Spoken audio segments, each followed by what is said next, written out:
Merci beaucoup, Monsieur le Président. Ma question s'adresse à Monsieur le Premier ministre et elle concerne la protection de nos concitoyens.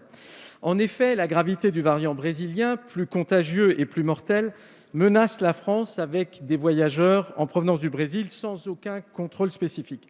Face à ce danger du variant brésilien, le Portugal, qui a pourtant des liens historiques avec le Brésil, vient de suspendre ses vols pour protéger sa population. Le Royaume-Uni met ses ressortissants qui viennent du Brésil à l'isolement pendant au moins une semaine, et ceci à l'hôtel. En France, votre ministre des Transports a déclaré ce matin qu'il ne pouvait strictement rien faire. Il considère que la France ne peut pas suspendre ses liaisons aériennes avec le Brésil car c'était contraire à notre droit. C'est surréaliste. C'est l'impuissance politique dans toute sa splendeur.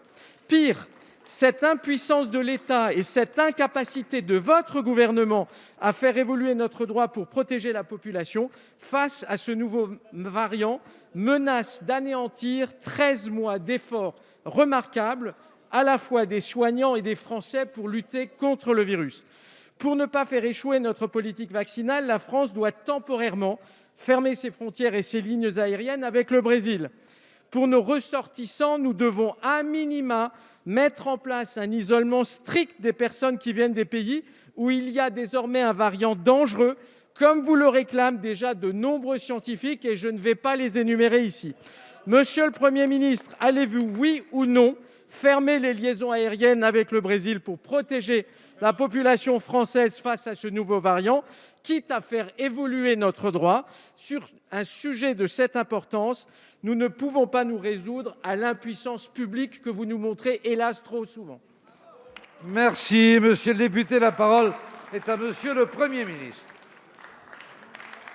Merci, Monsieur le Président. Mesdames et Messieurs les députés, Monsieur le député, une fois encore, vous partez d'une constatation établie, la gravité de la situation au Brésil.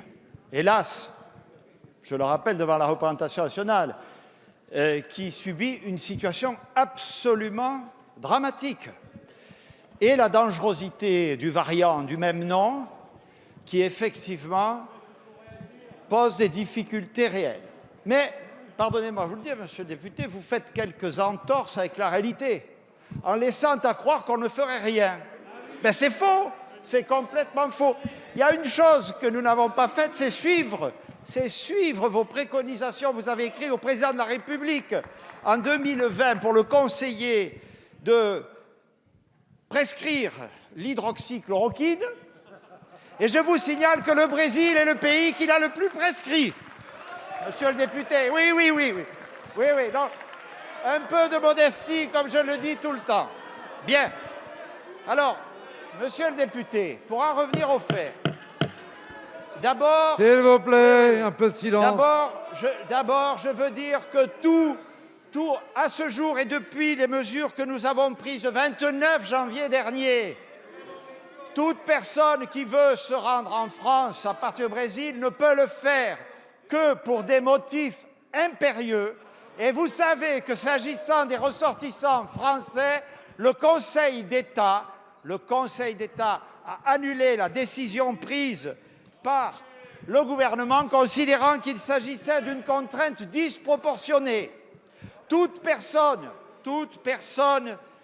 qui veut du Brésil venir en France doit présenter un test négatif à l'embarquement, un test négatif à l'arrivée et une période de 10 jours d'isolement. Il est donc parfaitement inexact de dire que nous serions restés sans agir. Cependant, nous constatons, mais oui, ne dites pas non, c'est la vérité, nous constatons que la situation s'aggrave et nous avons donc décidé de suspendre jusqu'à nouvel ordre tous les vols entre le Brésil et la France. Merci, monsieur le Premier ministre. S'il vous plaît.